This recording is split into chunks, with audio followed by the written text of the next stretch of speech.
KPM ikut garis panduan bagi calon SPM terjejas banjir.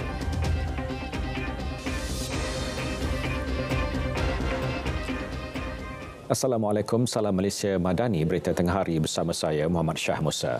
Mesyuarat jawatan kuasa teknikal MA63 yang ditangguhkan pada Januari tahun depan akan membincangkan perkara berkaitan penurunan kuasa autonomi bidang pendidikan dan kesihatan kepada Sarawak dan Sabah. Ia melibatkan pengurusan kuasa tadbir dalam kedua-dua bidang itu agar dapat diserap kepada kerajaan negeri maupun jabatan-jabatan di peringkat negeri.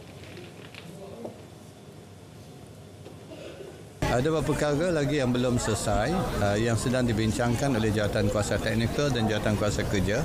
Satunya dalam bidang kesihatan, kedua bidang pendidikan. Dan perkara ini akan dibentangkan kepada Jawatan Kuasa saya. Apakah hasil mesyuarat di peringkat Jawatan Kuasa Kerja? Kalau belum dapat selesai juga, dan di situlah peranan kami lah untuk mencari penyelesaian dan seterusnya untuk membawa kepada Jawatan Kuasa pelaksanaan yang dipengerusikan oleh Yang Berhormat Perdana Menteri dan di mana Ketua Menteri dan juga Premier berada dalam jawatan kuasa majlis. Transformasi institusi dan agensi agama bergerak ke arah menjayakan visi membangun Malaysia Madani. Menteri di Jabatan Perdana Menteri Hal Ehwal Agama, Datuk Seri Dr. Mat Naim Mokhtar berkata, dalam tempoh setahun, pelbagai inisiatif dilaksana berdasarkan kerangka Pelan Al-Falah untuk merealisasikan gagasan tersebut. Salah satu daripada teras dia adalah kesejahteraan insan. So, kesejahteraan insan tu kita fokuskan banyak gerak kerja dia dalam konteks bagaimana kita nak membantu dan mengangkat martabat golongan-golongan asnaf ini, karamatul insan, darajat mereka ni sebagai insan, dan bagaimana interaksi yang perlu dibina antara kita warga agensi dengan golongan-golongan ini. Oleh Jabatan Dr. Mat Naim turut menggesa agensi agama untuk memainkan peranan masing-masing dalam menepani dunia media sosial yang semakin mencabar. Mengagaskan kerangka Malaysia Madani. Kita di agensi agama ini perlu kehadapan dan kena menggunakan dan mengajar masyarakat supaya menggunakan media sosial ini ke arah kebaikan dan juga ke arah kesatuan. Jabatan Penerangan Japin akan membantu Institut Sistem Mikroelektronik Malaysia MIMOS Berhad dalam memberikan penjelasan tentang penggunaan Identiti Digital Nasional IDN. Ia antara lain bagi menjawab persoalan khususnya soal keselamatan data pribadi pengguna dan cara pendaftaran. Menteri Komunikasi dan Digital Fahmi Fadil berkata MIMOS telah memulakan usaha itu kepada orang ramai dan KKD juga telah ditugaskan untuk membantu.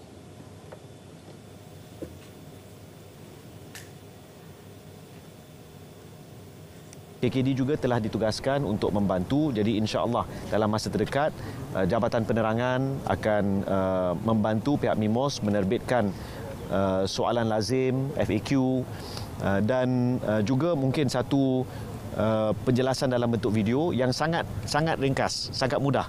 Saya daftar kurang daripada 3 minit. IDN atau Digital ID adalah suatu bentuk pengenalan dan pengesahan diri individu secara digital yang bakal dimanfaatkan sektor awam dan swasta. Ia bertujuan untuk mengesahkan identiti pengguna semasa melakukan transaksi secara dalam talian.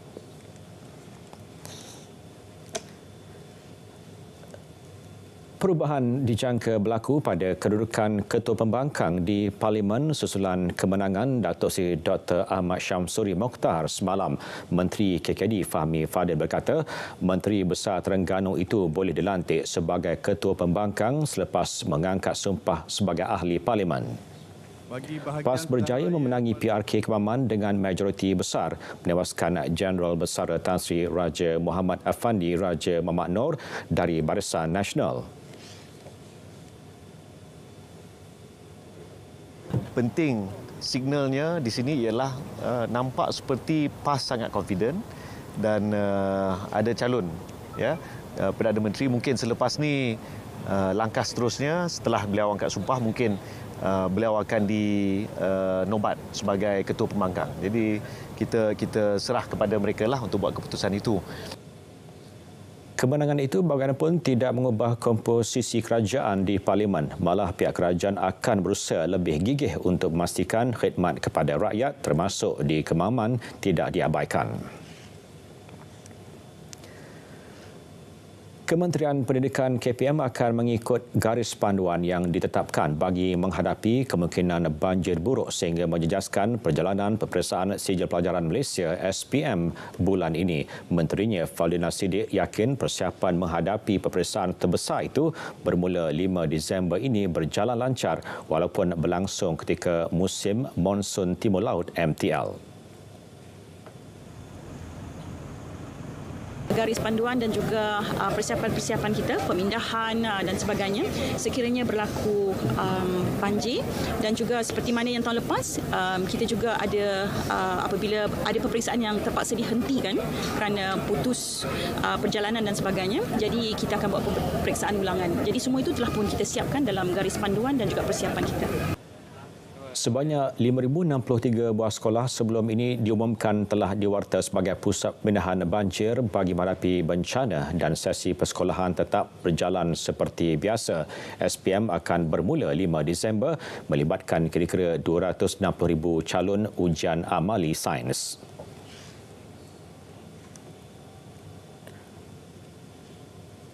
...2,658 penduduk terjejas banjir daripada 810 keluarga direkodkan di Kelantan setakat pukul 11 pagi tadi.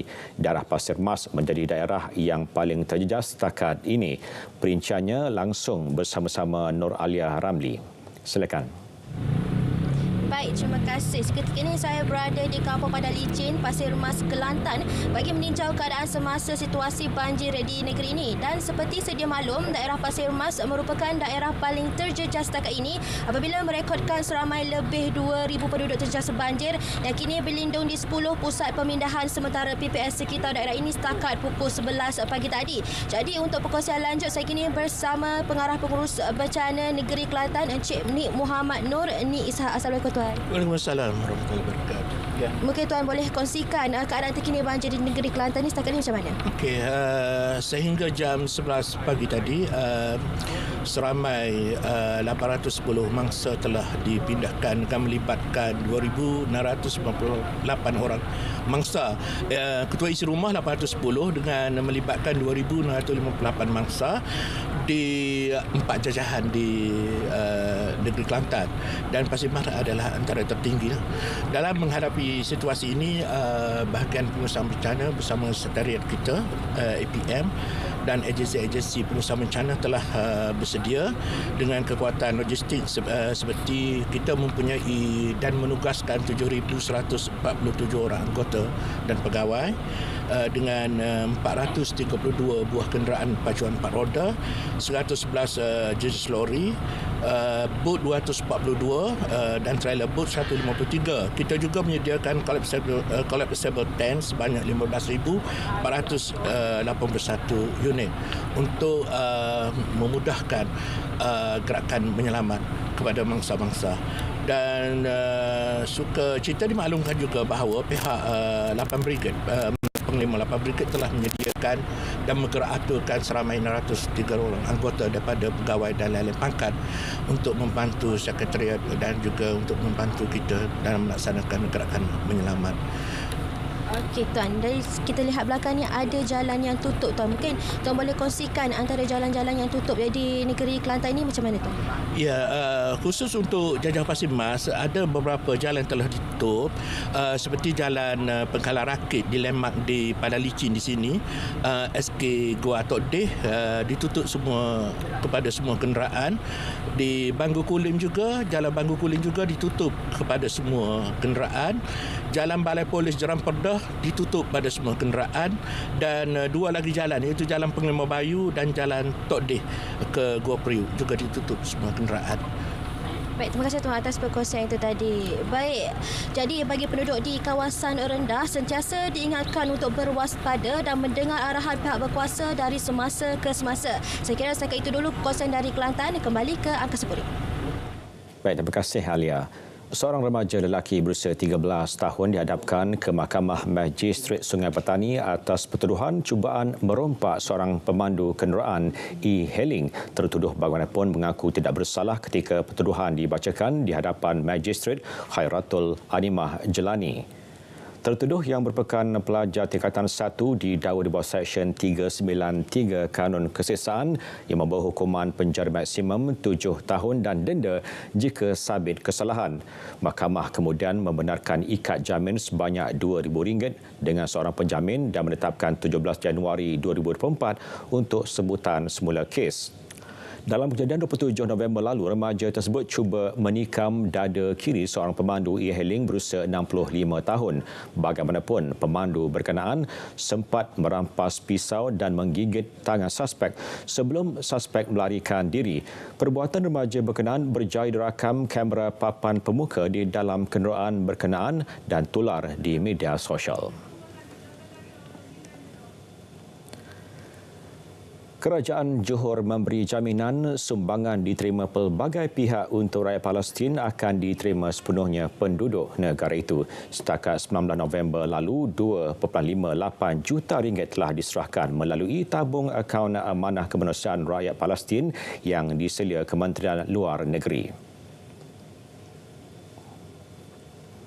Jadi saya juga menyeru kepada semua bangsa Johor, orang awam, terus salurkan sumbangan anda kepada tabung kemanusiaan rakyat Palestin di bawah Kementerian Luar Negeri Malaysia berbanding melalui mana-mana pertubuhan ataupun orang-orang persoalan yang mendakwa mereka ada akses kepada Gaza ataupun tebing barat sana. Jadi saya nasihatkan ikut prosedur yang betul. Kerajaan negeri masih menerima sumbangan dan akan memaklumkan jumlah terkini pertengahan bulan ini. Beri peluang kepada usahawan tempatan berkecimpung dalam industri pelancongan menerusi konsep Bazar Muhibah. Itu inisiatif yang diperkenalkan sebuah hotel di Georgetown, Pulau Pinang.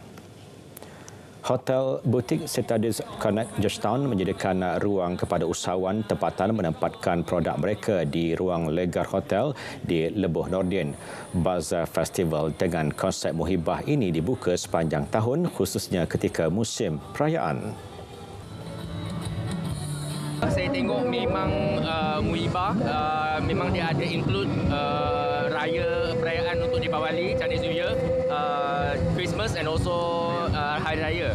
So I rasa this is a very good opportunity untuk semua orang usahawan tempatan untuk bangkitkan ekonomi tempatan. Kita bukan hanya untuk buat untuk Christmas saja.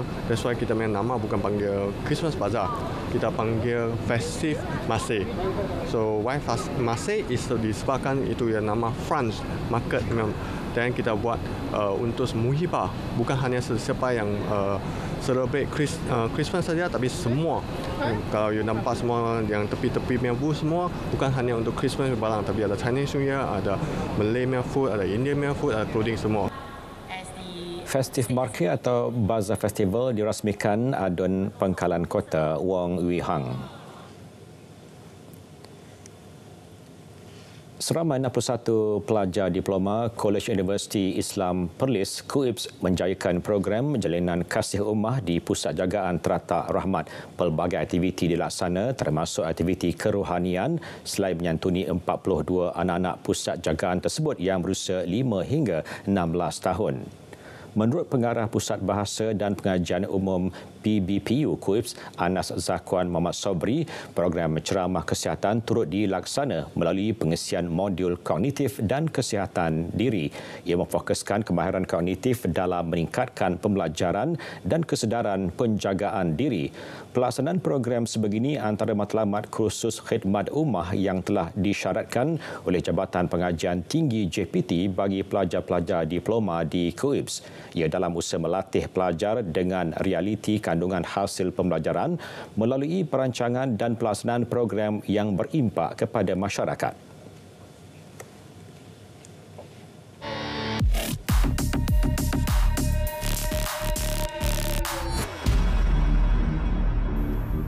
Beredar di media sosial seorang individu yang mendakwa sistem identiti digital nasional IDN akan dinaik taraf menggunakan sistem iris dan pengesahan wajah. Beliau turut mendakwa sistem itu juga bakal mengaplikasikan penggunaan microchip yang dimasukkan ke dalam tangan. Kesan daripada hantaran itu, ia mengundang kegusaran serta reaksi negatif masyarakat. Semakan pasukan Biar Betul mendapati hantaran terbabit merupakan fitnah tidak berasas. Ia dipercayai sengaja direka bertujuan untuk mengelirukan masyarakat.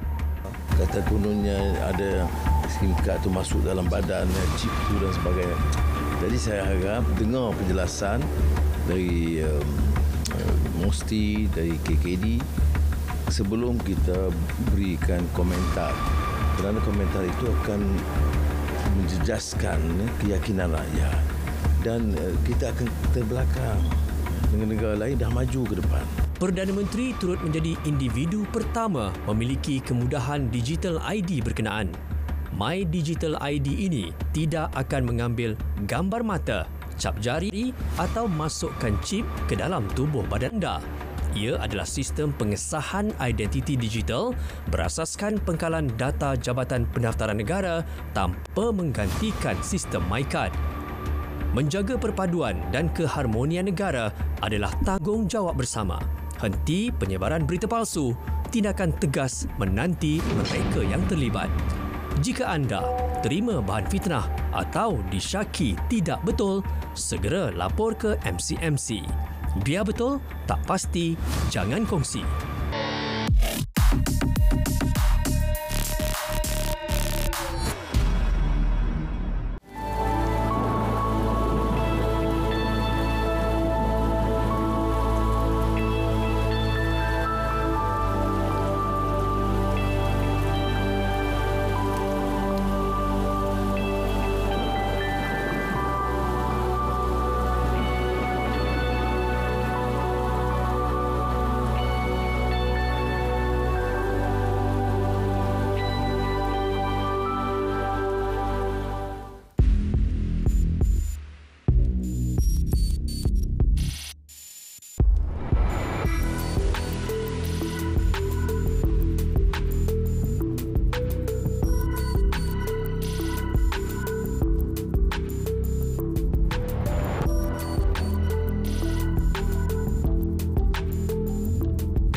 Beralih ke info niaga, kumpulan Axiata tidak lagi beroperasi di Nepal selepas melepaskan ekuitinya dalam syarikat Ansell Axiata Limited.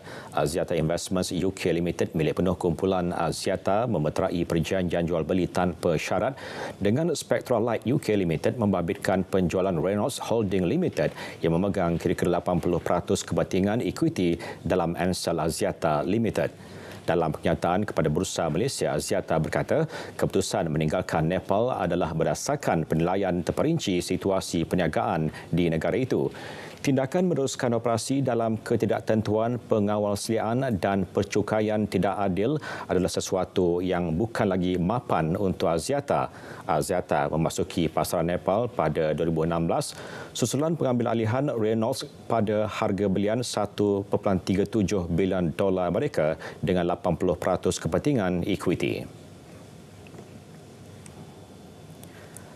Malaysia sedang mempertimbang permohonan untuk makluman RFI berhubung mekanisme pengurangan karbon arang batu selain penamatan penggunaan arang batu lebih awal sebagai langkah mitigasi iklim dan kelestarian alam sekitar. Namun, Menteri Sumber Asli, Alam Sekitar dan Perubahan Iklim Nik Nazmi Nik Ahmad memaklumkan wujudnya cabaran meliputi ekonomi, sosial, alam sekitar melibatkan negara yang bergantung kepada loji arang batu baharu. Bercakap pada acara Accelerator Peralihan Arang Batu Anjuran Perancis sempena persidangan COP28 di Dubai. Beliau berkongsi pendirian Malaysia yang tegas menghalang pembinaan loji arang batu baharu di negara ini. Nik Nazmi juga menyatakan hasrat Malaysia untuk meneliti perkongsian transisi tenaga saksama JATP dimeterai kerajaan Vietnam. Malaysia antara 10 pemegang taruh hadir pada acara berkenaan. Memulakan langkah pertama memerlukan 1000 kekuatan. Langkah seterusnya memerlukan nekat dan juga keyakinan. Namun kita harus sokong dan bantu mereka kerana kepulihan itu pasti. Ia mempunyai bulu-bulu halus dan bila matang berwarna oranye kemerahan. Ini dia tak cukup matang lagi. Buah strawberry guava ni boleh dimakan secara segar ataupun tidak? Kalau boleh petik macam ni, makan terus. Boleh ke? Biji buah melinjau. Biji berwarna hitam yang dah cukup masak ranum. Fungsi kita gentil ni adalah untuk melembutkan kulit dan juga isinya. Membuatkan rasanya lebih manis.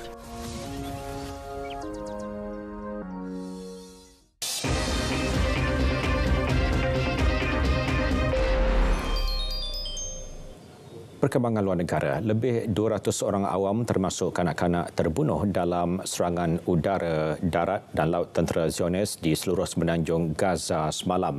Di Khan Yunis Selatan, Gaza, pesawat pejuang Israel melakukan beberapa siri pengeboman ke atas kediaman yang mengakibatkan kematian dan kecederaan berpuluh-puluh orang awam. Tentera Israel turut memaksa penduduk di Bandar Khan Yunis mengosongkan rumah mereka sekaligus meningkatkan jumlah penduduk yang hilang tempat tinggal. Di Bandaraya Gaza, serangan tentera Israel ke atas blok kediaman penduduk mengakibatkan lebih 150 orang awam terbunuh di kawasan perumahan Shujaya. Menurut saksi, sekurang-kurangnya 6 orang awam dan 20 lagi cedera dalam serangan udara Israel yang menyasarkan sebuah stesen minyak di kamp pelarian Jabalia di utara semenanjung Gaza. Sementara itu, sekurang-kurangnya 100 orang awam terbunuh dalam serangan peluru berpandu tentera Israel yang menyasarkan sebuah bangunan kediaman di kamp pelarian Jabalia. Israel meneruskan serangannya ke atas semenanjung Gaza pada pukul 7 pagi Jumaat, hanya beberapa minit selepas jeda kemanusiaan 7 hari yang ditaja oleh Mesir, Qatar dan AS berakhir.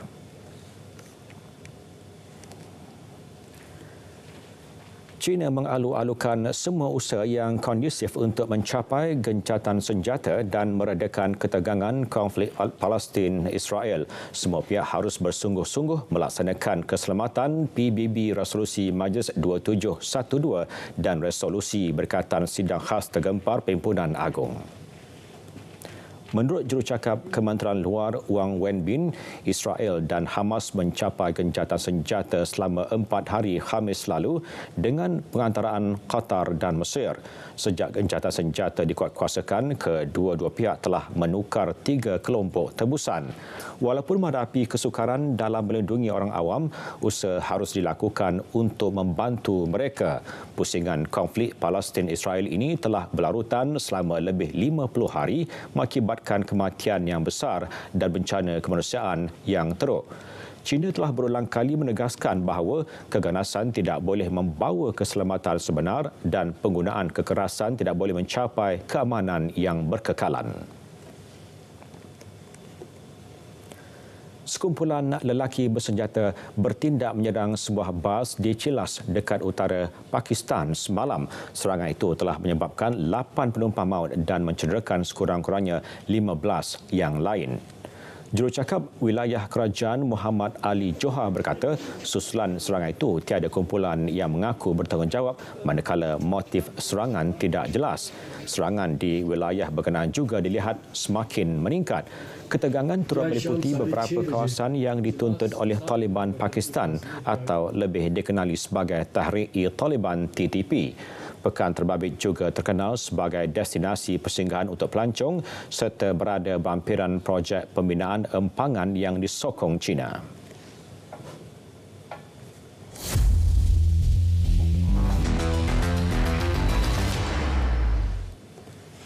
Sukan Perkembangan Liga Super, Selangor FC mengesahkan kedudukan selaku naib juara Liga selepas berjaya menewaskan Kedah Darul Aman KDFC 1-0 di Stadium Darul Aman. Status naib juara Liga Super itu sekaligus melayakkan anak buah Tan Cheng Ho untuk beraksi pada Piala AFC musim depan. Kemenangan itu tipis itu membolehkan Direct Giant menghuni tangga kedua dengan 58 mata sebelum pertembungan terakhir Liga menentang PDRM FC pada 17 Disember ini. Pada perlawanan berkenaan, tiada gol dihasilkan separuh masa pertama. Di babak kedua, Selangor meraih gol yang dicari menerusi Aaron Del Valle Rodriguez pada minit ke-64.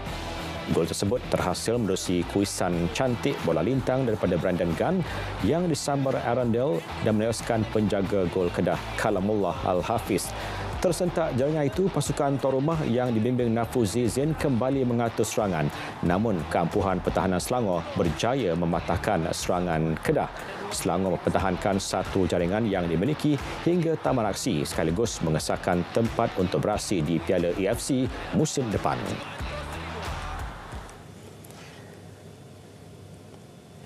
Sementara itu, Terengganu FC TFC akan membariskan pemain muda daripada skuad TFC 2 di kesebelasan utama pasukan bagi perlawanan menentang Penang FC di Stadium Bandaraya Pulau Pinang malam ini. Ketua Jurulatihnya Tomislav Steinbreitner berkata beliau terpaksa merehatkan beberapa tonggak utama skuad penyu untuk proses pemulihan. Selain mengembalikan kecergasan selepas melalui jadual perlawanan yang padat. Selain itu, ia juga sebagai persediaan menghadapi perlawanan akhir Piala Malaysia menentang skuad gergasi JDT di Stadium Bukit Jalil Jumaat depan. Meskipun pemain muda bakal membarisi skuad utama bagi aksi Liga Super itu, beliau tetap menjangkakan persembahan yang baik daripada pasukan. Rabu lalu, TFC berkongsi mata dengan Central Coast Mariners selepas serikat 1-1 dalam aksi kumpulan G saingan Piala AFC di Stadium Central Coast Gosford. Beralih ke Liga Piala Remaja KPM AFM 2023, SMK Taman Desa Skudai di bawah Akademi JDT bawah 17 muncul juara Liga selepas menewaskan SMK Syed Hassan dari Perlis dengan keputusan 1-0 malam tadi. Perlawanan akhir yang berlangsung di Stadium Majlis Bandaraya Pasir Gudang itu menyaksikan jaringan tunggal Abid Safaras Rozaidi sudah cukup memastikan kejuaraan milik tuan rumah. Perlawanan berlangsung sengit, namun lebih dikuasai SMK Syed Hassan. Tuan rumah yang hanya sekali-sekala melancarkan serangan balas bagaimanapun bijak memanfaatkan peluang.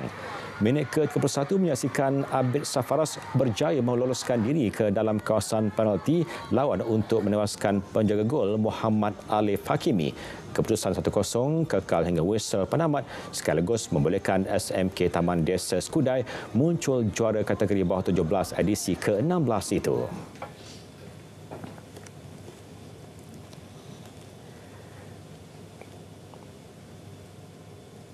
Berita tengah hari berakhir di sini. Dari sungai ke segara, Palestin pasti merdeka. Malaysia Madani tekad perpaduan penuh harapan. Assalamualaikum.